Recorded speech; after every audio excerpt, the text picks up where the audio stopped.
All right. Well, thanks for being here, guys. This is something that's near and dear to my heart. I think it's a fantastic way of doing a lot of stuff, as we'll talk about. So, this course is unlike a lot of market profile information out there. You could spend hours online, and I think you would find that it's like, okay, I understand excess and what a poor high is and these different concepts, but it's like really bringing it down to a usable, tradable type of system. Like that's where I feel like I offer something to the market profile world. It allows you for and what we hope to do today is a deeper understanding of auction markets themselves. Whether any of you ever walk out of here and fire up a market profile chart or not, I think understanding markets from an auction perspective, which is what they are auctions, is hugely, hugely important. Whether you just end up using it in price action or you develop it into profiles. This is just one part of what I would consider if I were to train another trader what's required to be a holistic great trader, okay? A framework, this middle one here, a market framework, a way to gauge context, okay? We might find a wedge pattern intraday, but what's the context of that particular wedge pattern? This is a fantastic framework to put that stuff within. Other parts of being a consistent trader, which are in different courses and things we'll talk about at different times, are your belief systems and your self-awareness, all those kind of things, as well as going down to kind of what I would say lower time frame and getting very familiar with order flow and different tactics and ways of doing things. Again, within a framework, within an operating belief system, and being aware of your own emotions and all that kind of stuff. That's how we really bring everything together. This course will help you be able to manage expectations. Okay, we talked about that wedge pattern or perhaps a breakout pattern. Is this a good one or not a good one? Okay, how do we differentiate context? Trade management. I mean, almost every webinar we do or anything, we have people that ask about, I'm having trouble with trade management. I'm getting out of trades and they end up running, and I'm deciding to take a quick scalp. You know, well, they take a quick scalp and it keeps running, or the opposite, right? I get tired of that and then I don't, and then it turns around. So, how to develop hypotheses. This is something that you guys have begun to do as trainees and whatnot, and on the AM sheet. Not only what's the news catalyst, what are the key levels, but I think the most critical component of the AM sheet is where you distill all that down into a game plan, how to attack something, develop several hypotheses of if-then statements, and how if you develop a deeper understanding of auction markets, your hypotheses can be better. If we get beyond this level and do this, the implications of that are stronger, better order flow for you to profit from. We'll talk about how to practice and develop this skill set of using market profile. It's very nuanced. It's not just something that we can create an algo for and then have spitting out information for us. It's a very visual, very nuanced, very discretionary type of thing. And then I believe next week, Beliefs in Psychology with Dr. Steenberg. It's always a critical component of trading well.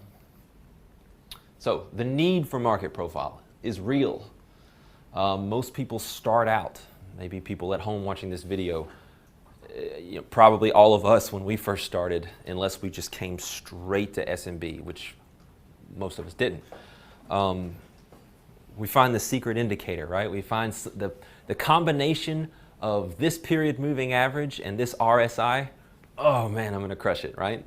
That's typically the beginning stages of finding success and looking for success in trading. Worse yet, even looking outside of market-generated information. Going to CNBC and predictions and thinking this fundamental or that fundamental and whatnot. And that can be fine for investing, but we're traders. We need to be right, and we need to time that trade perfectly, so to speak. We really need to focus on actual market-generated information. not where this mathematical derivation of where two moving averages are relative to each other, which would be something like MACD, right? That's something that's just derived from some moving averages. We're going to look at learning the language of the market, of the participants of the market, and be able to determine what it's telling us, what the current condition is, all these kind of things. Risk reward is something that gets tossed around very, very loosely in the trading world. We can create risk reward out of thin air, so to speak. I could pull up a chart right now. I could say, okay, here's my risk, it's 10 cents. Here's my reward, it's 30 cents. That's 3-to-1, baby, right? But how good is that, right?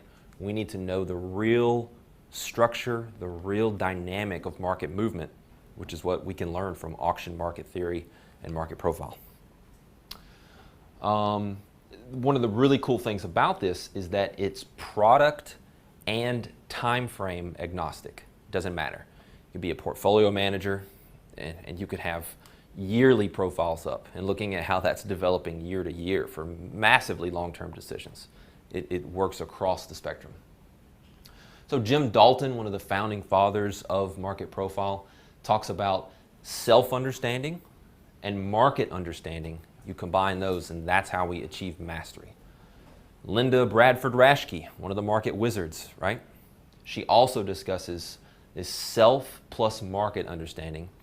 And she goes further. She talks about kind of 3 steps. Where to trade, she recommends using market profile.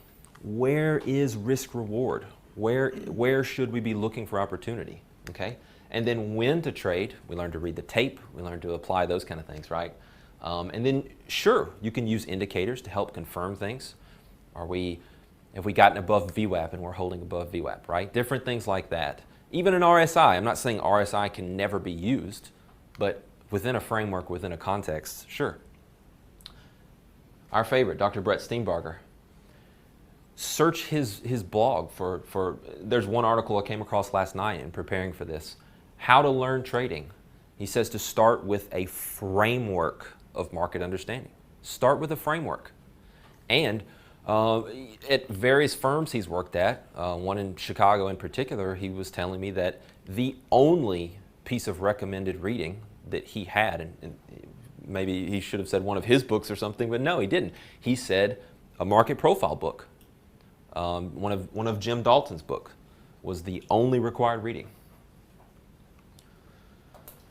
A framework, a way to see, you'll hear me use this term a lot, the story unfolding. We, and some guys on the chat online participating right now would call this a narrative. You develop a narrative. That's all part of the hypotheses of what's unfolding, okay? A way to determine the current market condition. We will define that term. We'll get very, very clear on what that is. Understand risk reward again. See beyond just price alone, okay? Open, high, low, close only tells us so much, okay? Now, nothing is perfect. There is no holy grail. There is nothing that just solves all our problems and makes our lives super easy. No, but I do think this is a fantastic framework to operate within, okay?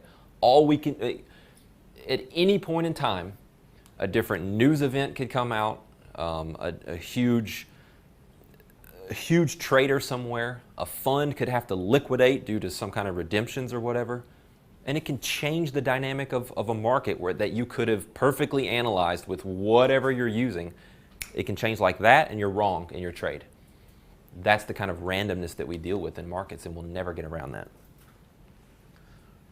So today I want to cover points 1 and 2 here as it relates to market profile specifically. We're going to talk about auction market theory, and we are going to talk about the basics of market profile. Tomorrow we're going to start constructing composite profiles, which is really where the magic is at.